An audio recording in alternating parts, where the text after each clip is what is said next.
no limits to the grace of God, who will make sure you will always have enough of everything and even a surplus for good works. Even a surplus for good works, Paul says.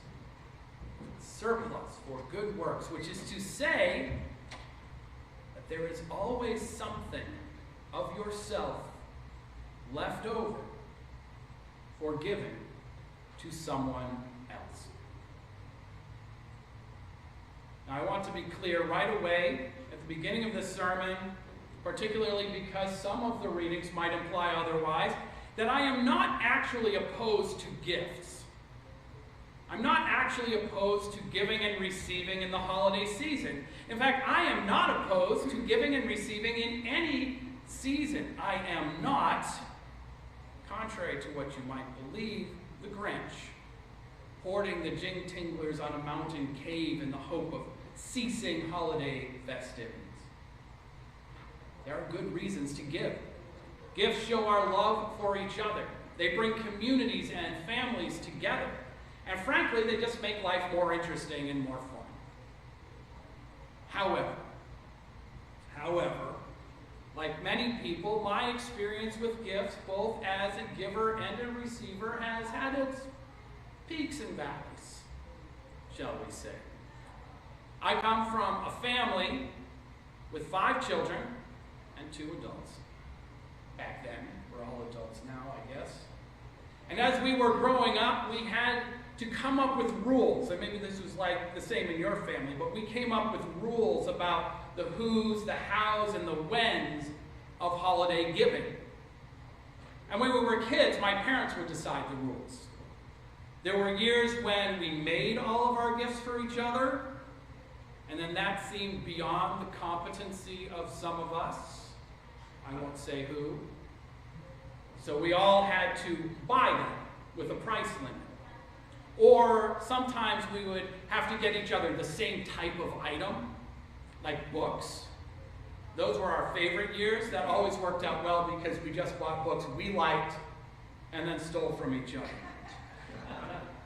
I had very cooperative siblings. And then for a while as adults, with our family size doubled through marriage, we tried to keep up with these rules, to find ways to guarantee equal distribution while not allowing gift giving to dominate our lives. So we did a number of things. We attempted, of course, the various forms of Secret Santa, for example. But then nieces and nephews appeared. And now the rule in my family, my extended family, is that you give presents if you feel like it, and not if you don't. But mostly, we give presents. And once we give those presents, we try not to put pressure on ourselves or each other to make our gifts perfect or expect theirs to be perfect, which can be a challenge. The Christmas ritual, that Christmas morning gift ritual, can be a fraught moment after all. Years ago here in church, I shared the example of my grandmother who would sneak downstairs on Christmas Eve and carefully open and then carefully rewrap all of her presents. This is a big deal. Like, you know, my parents and my aunts and uncles are like, okay, Grandma's going to be wandering around the house in the middle of the night. It's not Santa, just let her go.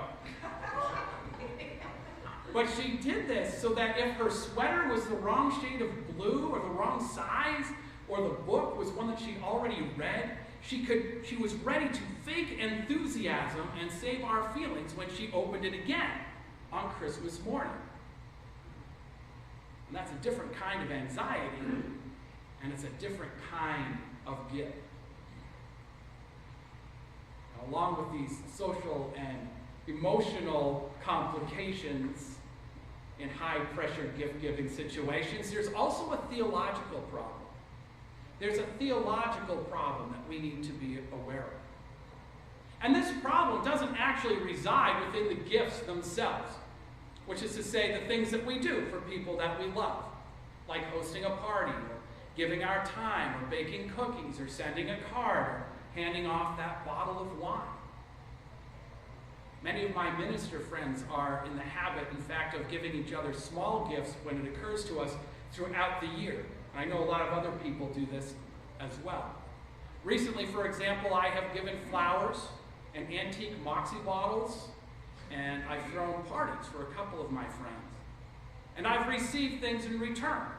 Used books on universalism, which are surprisingly expensive, and dinners out, and an antique Moxie bottle opener. When we give these things, we don't really expect anything in return. Thanks is enough. And when we receive, hopefully we give that thanks with the confidence that at some point in the future, our roles will be reversed. That giver will become the receiver, and the receiver will bring the gift when it is needed. That, after all, is what friends and family do for each other. And that is what the Bible repeatedly says that we should do for strangers as well. So that's not the theological problem. The theological problem comes from the social pressure to conform. The social pressure to conform.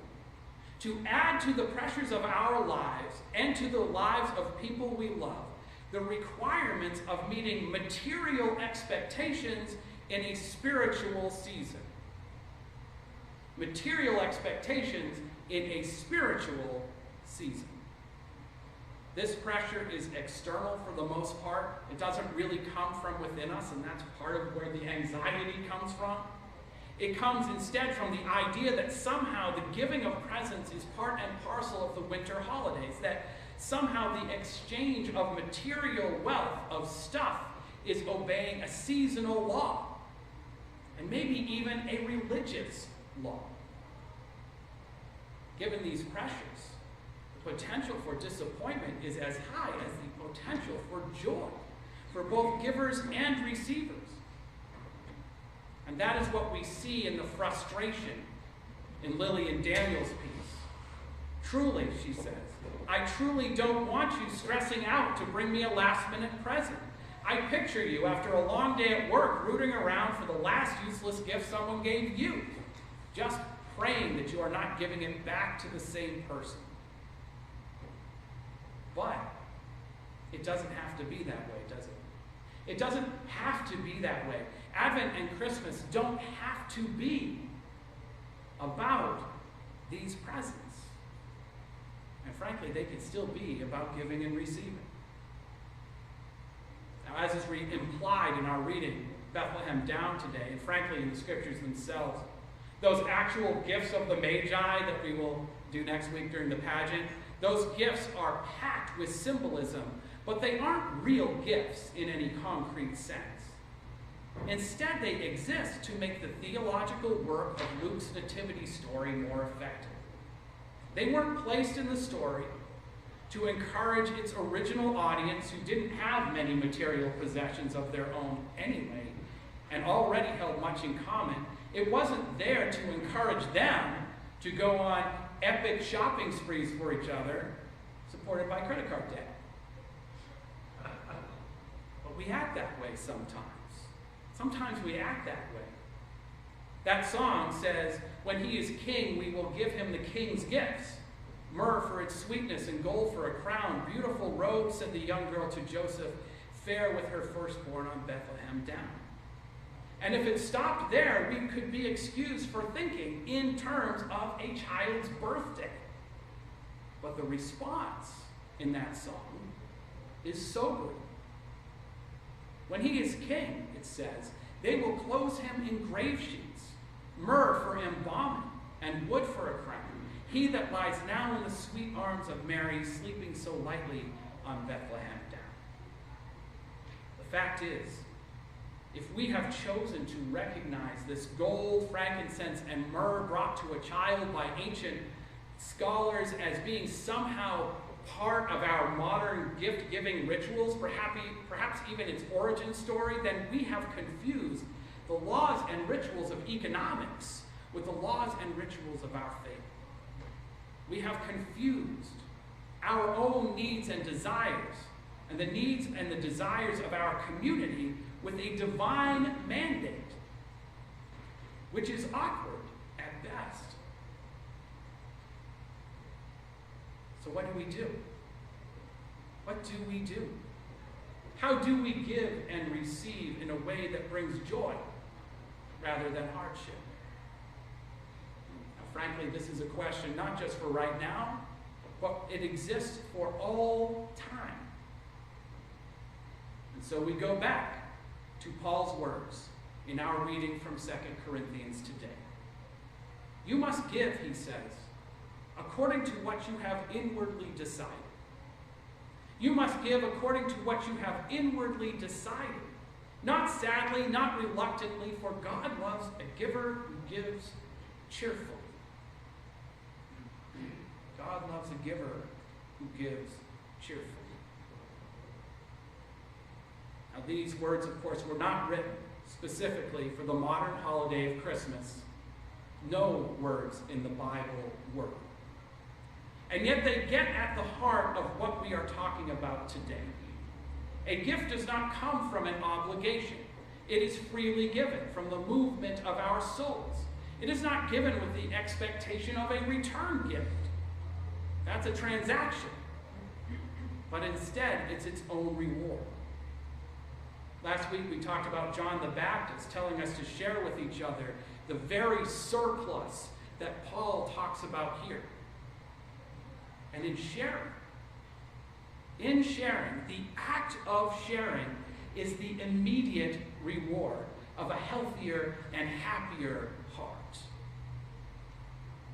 To quote Elder Willard Owens from the Primitive Baptist Universalist denomination, there are also the present moment joys of doing good.